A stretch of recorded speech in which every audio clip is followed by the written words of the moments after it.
Bonjour les amis, bienvenue chez Amoxy. Nous traitons ici des sujets liés à la sécurité incendie et aujourd'hui nous allons parler du DUER. C'est quoi le DUER? Ne bougez pas, nous revenons après ceci.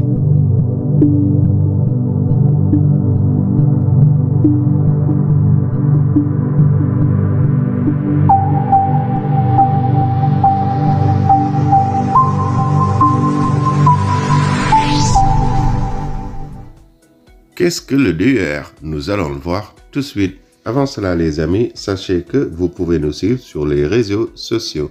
N'oubliez pas de vous abonner. Vous pouvez aussi visiter notre site internet amoxy.fr.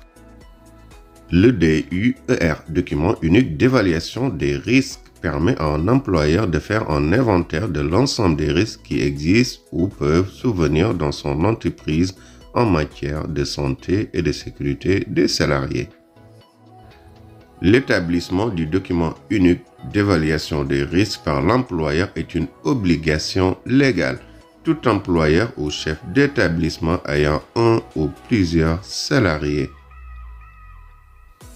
Évaluation des risques professionnels. L'employeur a l'obligation de répertorier et évaluer tous les risques susceptibles de nuire à la sécurité et à la santé du salarié de l'entreprise selon son unité de travail. L'employeur doit préconiser des mesures de prévention visant à réduire les risques, voire les éliminer. Ces mesures comprennent notamment les actions de prévention des risques professionnels, les actions d'information et de formation, la mise en place d'une organisation et de moyens adaptés. Réalisation du document unique d'évaluation des risques professionnels. Le document unique peut être réalisé en format papier ou numérique. L'employeur peut demander de l'aide auprès de personnes ou organismes en mesure de le renseigner en matière d'évaluation des risques professionnels, comme les membres du CSE ou la Commission Santé, Sécurité et Conditions de Travail ou le médecin du travail ou des organismes extérieurs. Et c'est quoi le but de la réalisation du DUER? Le but du DUER est de diminuer le nombre des accidents de travail et des maladies professionnelles et de développer une vraie politique de prévention.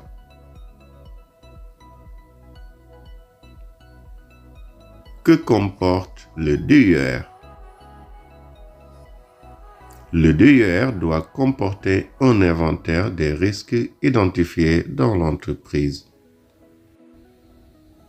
La démarche d'évaluation est une démarche structurée selon les étapes suivantes. Préparer l'évaluation des risques, identifier les risques, classer les risques, proposer des actions de prévention. Et là, nous allons voir des exemples de risques que vous pouvez avoir dans votre entreprise. Parmi les plus célèbres, les risques ou troubles musculo-squelettiques qui touchent les membres et le dos constituent la première cause de maladies professionnelles en France. Les risques de circulation routière. L'accident de la route est la première cause d'accident mortel du travail. Et cela représente un accident de travail sur 4. Les risques psychosociaux, une catégorie de risques qui inclut le stress, les violences, le harcèlement moral, mais aussi le sentiment de souffrance et de mal-être au travail. Les risques chimiques. De nombreux agents chimiques sont utilisés ou produits au travail. Ces agents peuvent être des substances ou mélanges dangereux sur la santé des travailleurs. Les risques biologiques. Les agents biologiques, bactéries, champignons, virus peuvent être à l'origine de maladies infectieuses, toxiniques et allergiques.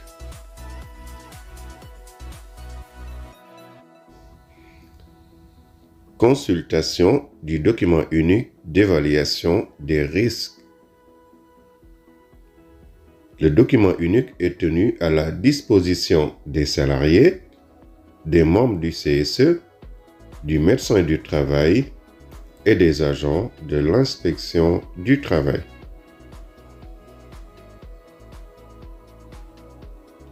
Concernant l'information des salariés, l'employeur est tenu d'afficher sur le panneau d'information aux salariés les modalités de consultation de ce document. Mise à jour du document unique d'évaluation des risques. Le document unique d'évaluation des risques doit être mis à jour dans les cas suivants. Au moins une fois par an, à chaque modification des conditions de travail impactant la santé ou la sécurité des salariés, une information supplémentaire intéressant l'évaluation d'un risque dans une unité est recueillie. Quelles sont les sanctions qui sont prévues en cas d'absence du DER dans l'entreprise? Le fait de ne pas rédiger le DER est passible d'une amende de 5e classe, soit 1 500 € par unité de travail, 3 000 € en cas de récidive. Voilà les amis, c'est fini pour aujourd'hui. Si cette vidéo vous a plu, vous pouvez nous faire plaisir en appuyant sur la petite pouce. Vous pouvez aussi vous abonner sur nos chaînes et appuyer sur la petite cloche pour ne rien rater. Nous vous donnons rendez-vous pour bientôt. Bye!